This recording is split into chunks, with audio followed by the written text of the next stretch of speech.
देखें कुछ ग्राफ्स के क्वेश्चन थर्मोडायनेमिक्स में जनरली आते रहते हैं, तो उससे पहले थोड़ी ग्राफ की इन्फॉर्मेशन होनी चाहिए।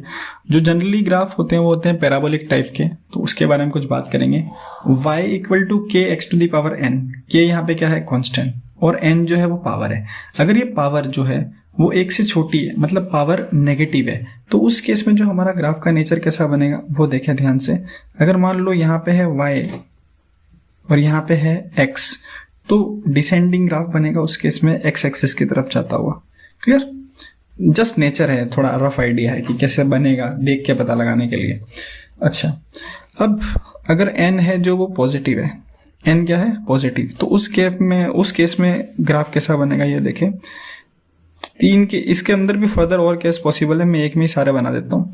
मान लो n इक्वल टू 1 है, n इक्वल टू क्या है 1। अगर n 1 है तो y is equal to K x to the power n, और n की वैल्यू 1 है तो y equal to what K x, मतलब ये ग्राफ कैसा बन रहा है स्ट्रेट लाइन, और k उसकी क्या है स्लोप। अच्छा, n एक से एक के बराबर, अब एक से बड़ा भी हो सकता है और एक से छोटा भी हो सकता है। तो अगर n की वैल्यू 1 और 0 के बीच में है, 1 और 0 के बीच में है, तो ये जाएगा x एक्सिस की तरफ। और अगर जो इसकी वैल्यू है वो 1 से बड़ी है तो n इज ग्रेटर देन 1, तो ये किसकी तरफ जाएगा y एक्सिस की तरफ। क्लियर? ये जस्ट याद रखने का तरीका है और कुछ नहीं, ऐसे वे है। सवाल किस टाइप के आते हैं एक सवाल भी देखेंगे। देखें ध्यान से सवाल कैसा है कि एग्जाम्पल है कि p square v equal to what constant, p square v equal to what constant. तो हमें इसका pv ग्राफ बनाना है। कैसा ग्राफ बनाना है? PV graph. पीवी ग्राफ बनाना है तो कैसे बनेंगे देखें ध्यान से। सबसे पहली बात तो P square V equal to constant, तो हमने जो वाई एक्सिस पे लिया है, वाई एक्सिस पे लेट सपोज अगर हम प्रेशर लेते हैं और एक्स एक्सिस पे हम क्या लेते हैं वॉल्यूम, देखेंगे ग्राफ कैसे बनता है।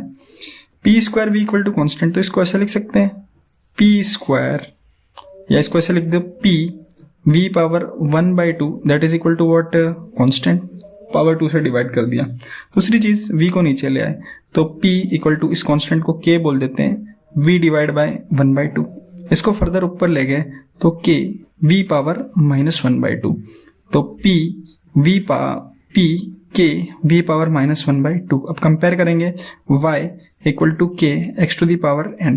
y की जगह क्या है प्रेशर, k की जगह k, x की जगह वॉल्यूम, और पावर की जगह कितना है -1/2। तो -1/2 जो है वो किसके अंदर आएगा फर्स्ट केस में, तो इसका नेचर कुछ ऐसा बनेगा। ओके, तो p स्क्वायर v का ग्राफ बन गया। ये ऐसा रफ आइडिया लगाने के लिए बताया गया ये बात।